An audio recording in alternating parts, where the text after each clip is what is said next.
Hi, it's Aaron's world. It is what it is, and I wonder what it's like in your world. But in my world, we are going to focus on the wealth of your self image.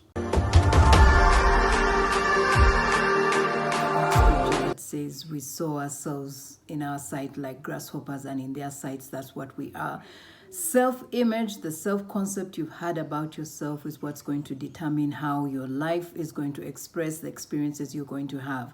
So the question to you this week is, who have you seen yourself to be? Who do you see yourself becoming, to do, to have, so that you may have the good life which is given to you through the universe or the universal supply of abundance? How have you imaged yourself to yourself? That's the question. Because however you have perceived yourself to be, that is exactly what you're going to get as an experience, an expression, an outward or manifestation in this realm we call the world, which is the experiences that you will call my life.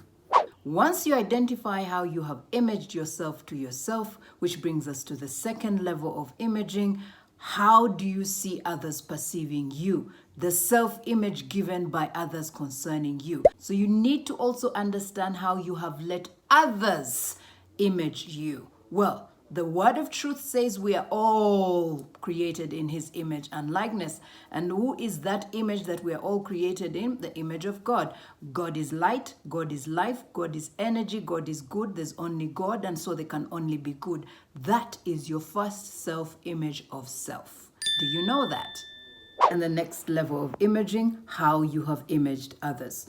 Like you were told, as you think of yourself, think also of another. This life is all about the imaging center going on in your mind concerning yourself and others. So if you image others in a negative way, in return, they will also image you in the negative way. Guard your heart, from it flow the issues of life. Or may I say, guard your imaging center, from it do you image the things that will become experiences, expressions, and manifestations in your life. So to help understand how you've imaged yourself, ask yourself these questions. Who do you see yourself as? Who do you want to become?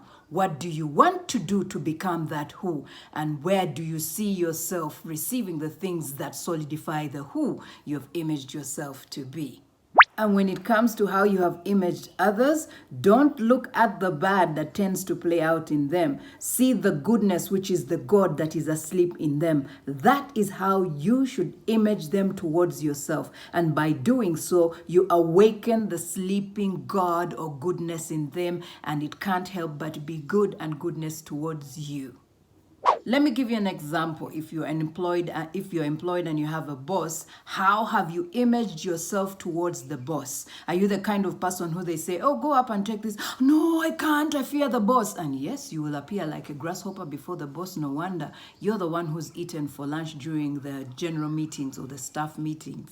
Let's deal with how you've imaged yourself towards someone close to you, probably a spouse or someone you are dating, hoping to have a future with. How have you imaged yourself towards your partner, your spouse? Do you look at your husband as someone who is mean? Do you look at your husband as someone who is fearful? You cannot approach him to request for even money to make you look good? Well, if that's the imaging you've had of your spouse, that's exactly what you're going to get back. And it works the other way too. Man, have you imaged your wife as being mean? Have you imaged your wife as being secretive? And exactly that image that you've had of that person, that grasshopper image, is what is going to play back as a reality in your life. The same way you image another is the same way another is going to image you. And yet these are the channels through which your income, your wealth, your supply from the abundant universe is supposed to flow through. And so I focused on self-imaging this week because as a man thinketh, so is he in this world. The image you've had of yourself, the image you've had of others is going to control how nice things in life, expressions and experiences will play out into your realm and sphere of existence. So the question is, are you aware of the grasshoppers in the self-imaging center, the center from which the issues of life flow? Well, it's time for you then to go and do the cleaning for yourself and instead replace it with the true image and likeness in which all of us were created in. The image of God that is only God and is only good and is only life and is only love, and all things that flow from that image are perfect. Perfect man. I mean, let's take an example of the greats we've seen. Muhammad Ali called himself the world's greatest and he believed in it, and boy was he the world's greatest in the boxing ring. We talk about Michael Jackson, the king of pop. He saw that and that's what his self-image was. He created his own world and he became great. He has since ceased in this expression of the world we call this world, but we still have his greatness hanging around. Then we have people like Mahatma Gandhi. They believed in peace and love, in solving problems. Then there was the king of rock and roll, Elvis Presley. So what greatness are you seeing yourself as? So this is how Irene is getting rid of all the grasshoppers that have been revealed to her.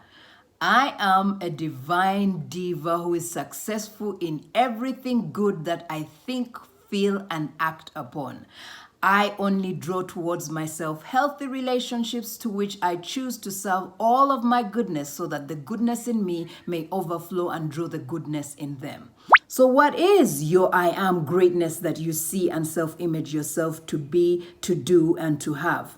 Until that image is clear to you, to your true self, then other people are going to image for you who you think you are, and whatever you think you are, it's who you shall express, have, become in this world of expression or manifestation or reality, as we call it. Remember, you are your script writer, you are your producer, you call the shots. You don't like what you see, put it back to the I am, because everybody has the I am asleep in them. You just have to wake it up by believing it, seeing it, feel it, touch it, act to become.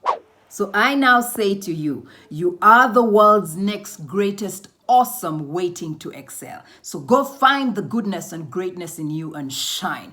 Get rid of those grasshoppers.